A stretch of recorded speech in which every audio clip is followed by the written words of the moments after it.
दोस्तों, अगर आपने इस कहानी का पहला पार्ट नहीं देखा है, तो पहले उस पार्ट को देखिए, नहीं तो ये कहानी आपको समझ में नहीं आएगी। जब मुझे होश आया, तो मैं अपने दरवाजे की चौखट पर ही पड़ा हुआ था। तभी मेरी नज़र मेरे पैरों की तरफ गई। मैंने देखा, मेरे पैर सही सलामत हैं और किसी ने पकड़े नहीं हैं। तभी मेरा ध्यान मेरे जूतों की तरफ गया, जिसमें एक जूते का फीता खुला हुआ था, जिसके ऊपर मेरा दूसरा पैर रखा था। मैंने सोचा शायद ज्यादा थकान होने की वजह से मुझे कोई भ्रम हुआ है। मैं वहां से उठकर अंदर चला आया और ये बात सोचकर मन ही मन अपने आप पर ही हंसने लगा, मगर मुझे नहीं पता था कि मेरी ये हंसी जल्द ही एक खौफ में बदल जाएगी। मुझे प्यास लगी थी। मैं मटके से पानी निकालने के लिए जैसे ही झुका, तो मैंने महसूस किया कि कोई मेरे पीछे खड़ा है, जिसकी परछाई मैं जमीन पर देख रहा था। मैं घबरा गया और जैसे ही पीछे मुड़ा तो मैं हैरान रह गया, क्योंकि वहां कोई था ही नहीं। मैं परेशान हो चुका था। मुझे अब थकान की वजह से नींद आ रही थी, इसलिए मैं कुछ बिना खाए पिए ही सोने चला गया। मैं अपना शरीर इतना भारी महसूस कर रहा था कि पलंग पर लेटते ही कब मैं गहरी नींद में चला गया मुझे पता ही नहीं चला। कुछ समय बीतने के बाद एक जोरदार आवाज के साथ मेरी नींद अचानक टूट गई। वो आवाज बर्तन गिरने की थी, जो रसोई से आ रही थी। मैंने सोचा शायद कोई बिल्ली घुस आई है। जैसे ही मैंने रसोई में जाकर देखा, वहां गिरने जैसा कुछ था ही नहीं। सभी बर्तन सही सलामत अपनी जगह पर रखे हुए थे। मैं सोच में पड़ गया, कहीं मैंने सपना तो नहीं देख लिया। इतना सोचा ही था कि तभी मेरी नजर खिड़की के पास एक चीज पर पड़ी और मैं डर के कारण पसीने पसीने हो गया। ये वही भयानक गुड़िया थी जिसे मैंने चौराहे पर लात मारी थी। तभी उस गुड़िया के अंदर से काला धुआं निकलने लगा और देखते ही देखते एक बड़ी सी परछाई में बदल गया। मैंने अपनी जिंदगी में ऐसा पहले कभी नहीं देखा था। मेरा दिल इतनी जोरों से धड़कने लगा मानो सीना चीरकर बाहर ही आ जाएगा। अगले ही पल वो धुएं से बनी परछाई मेरे मुंह के रास्ते से होते हुए मेरे शरीर के अंदर समाहित हो गई। मैं ये सब होते हुए साफ देख रहा था, पर मैं अपने हाथ पैर भी नहीं हिला पा रहा था, जैसे कि उस काले धुएं ने मेरे अंदर जाकर मेरे शरीर पर कब्जा कर लिया हो। अगले ही पल मैं अपने आप हवा में ऊपर उठने लगा और देखते ही देखते छत से जाकर चिपक गया।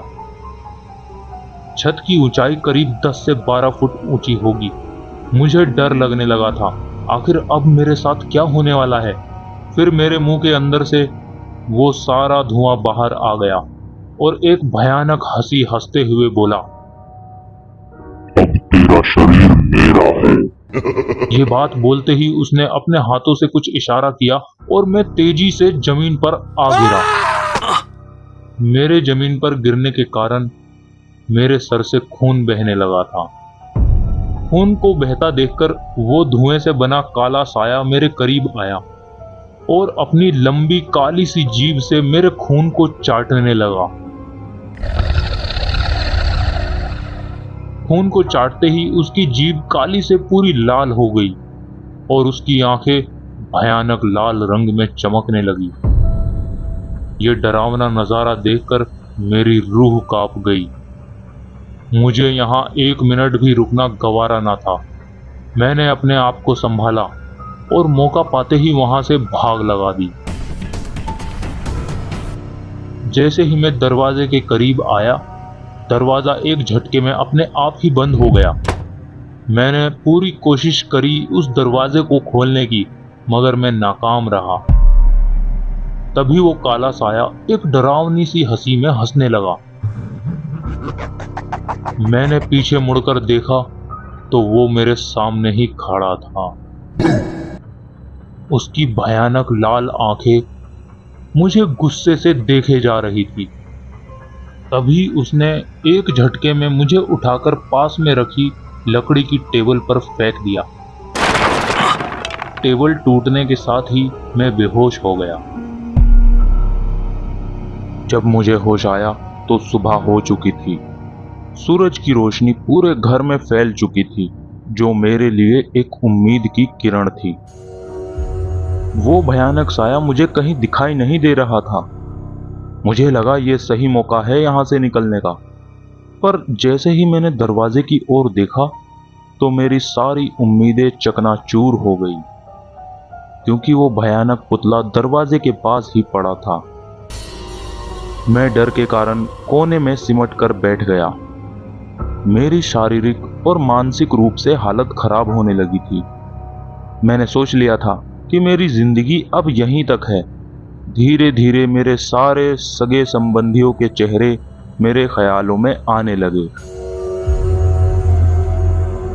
यही सब सोचते सोचते काफी वक्त बीत चुका था कि तभी मेरे कानों में किसी के पुकारने के साथ दरवाजे पर खटखटाने की आवाज आई। विकास, विकास, विकास। वो मेरे दोस्त थे, प्रोफेसर हरि कृष्ण, जिन्हें प्यार से हम हरि भैया बुलाते थे। मैं उनकी आवाज अच्छी तरह से सुन सकता था, मगर घबराहट के कारण मेरी आवाज निकल नहीं पा रही थी। कोई जवाब ना पाकर जब उन्होंने दरवाजे को धकेला तो दरवाजा एक आवाज के साथ आराम से खुल गया। उन्हें देखकर मेरी जान में जान आई। हम इंसान ऐसे ही होते हैं, जब हम किसी मुसीबत में पड़ जाते हैं तो किसी अपने को देखकर हम भावुक हो जाते हैं। मेरा भी मन हरि कृष्ण जी को गले लगकर रोने का किया, पर जैसे ही मैंने उस पुतले की तरफ देखा, मेरा दिल खौफ से दहल उठा। मैं वापस कोने में सिमट कर बैठ गया। दरवाजे पर खड़े हरि कृष्ण जी ये सब देख रहे थे। तभी उनकी नजर उस पुतले पर पड़ गई और वो एकदम से चौंक गए और बोल उठे, वुडू?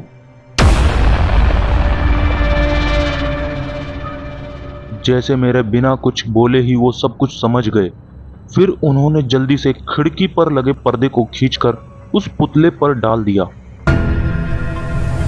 और मुझे घर से बाहर ले आए। मैं सदमे में था।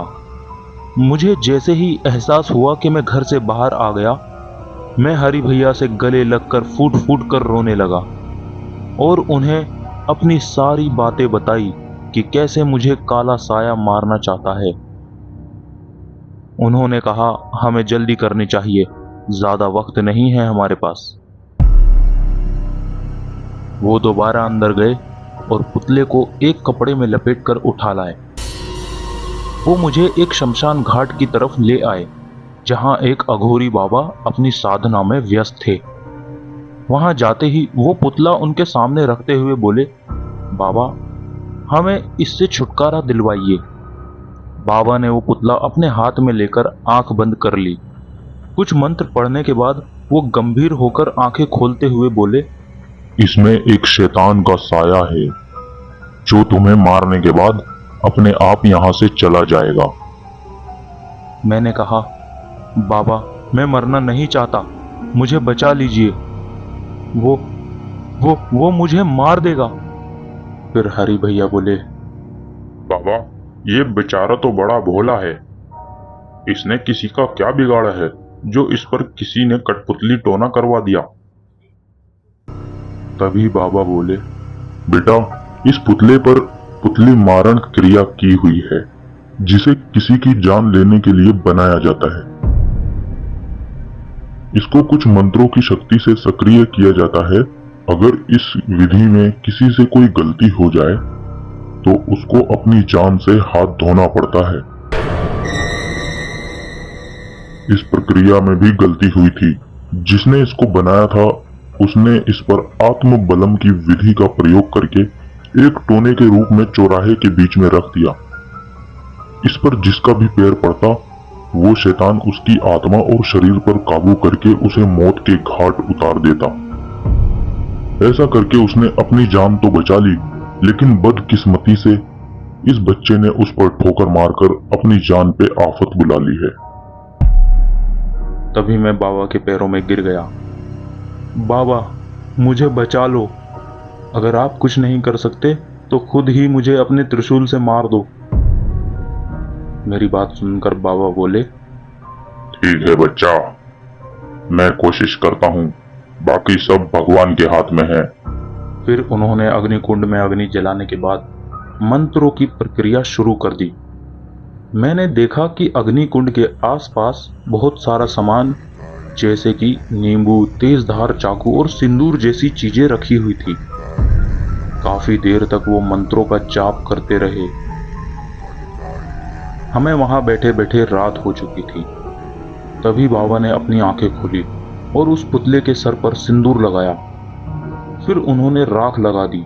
तभी अचानक वहां का वातावरण ठंडा होने लगा और तेज हवाएं चलने लगी।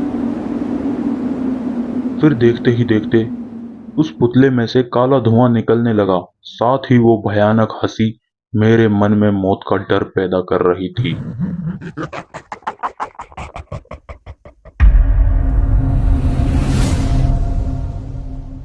तभी उस काले साए ने एक विशाल रूप ले लिया और बाबा से बोला, अघोरी, क्यों अपनी मौत को दावत दे रहा है? चुपचाप जाकर मुर्दों की हड्डियां चबा। हा हा हा हा हा हा। ये बात सुनकर बाबा से रहा ना गया और मंत्रों की शक्ति से जैसे ही बाबा ने उस पुतले को जलाने की कोशिश की, तभी उसने काली शक्तियों की मदद से बाबा के ऊपर हमला कर दिया, जिससे बाबा को चोट आई और वो बेहोश हो गए। अगले ही पल उसने धुएं से बने हाथ से मेरी गर्दन पकड़कर ऊपर उठा लिया और बोला, मैंने बोला था, ये शरीर मेरा है। अब वक्त आ गया है, तैयार हो जा मरने के लिए। उसकी इन बातों ने मेरी रूह तक झंझोड़ दी थी। मैंने सोच लिया था अब मेरा वक्त आ चुका है। मुझे सांस लेने में तकलीफ होने लगी थी।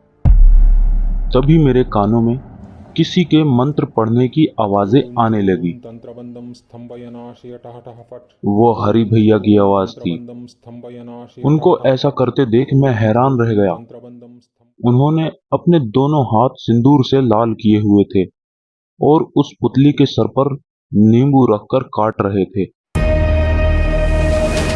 जिसे देखकर वो काला साया मुझे छोड़ झटपटाने लगा और दया की भीख मांगने लगा।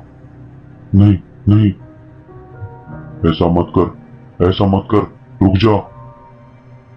और फिर हरि भैया ने तेज धार चाकू को अपनी हथेली में पकड़कर खींच दिया, जिससे खून बहकर उस पुतले पर गिर रहा था, और फिर मंत्रों के साथ उस पुतले को अग्नि के हवाले कर दिया।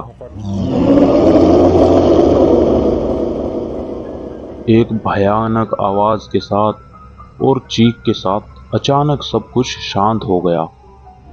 अब सब कुछ ठीक हो गया था, पर मेरे मन में काफी सवाल थे जो मैं हरि भैया से पूछना चाहता था, लेकिन मेरे कुछ बोलने से पहले ही जैसे उन्होंने मेरा मन पढ़ लिया हो और वो बोल पड़े, विकास, तुम्हें ये तो पता है ना, मैं असम के एक गांव में रहता हूँ, लेकिन ये नहीं पता कि मैं मायूंग गांव में रहता हूँ, जहाँ से काले जादू की शुरुआत हुई और पूरी दुनिया में फैल गया।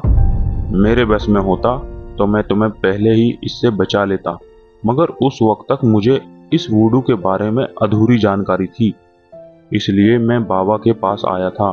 बाबा ने हमें सारी जानकारी दी कि ये तुम्हारे लिए नहीं बनाई थी, तभी से मुझे इसका तोड़ समझ आ गया था।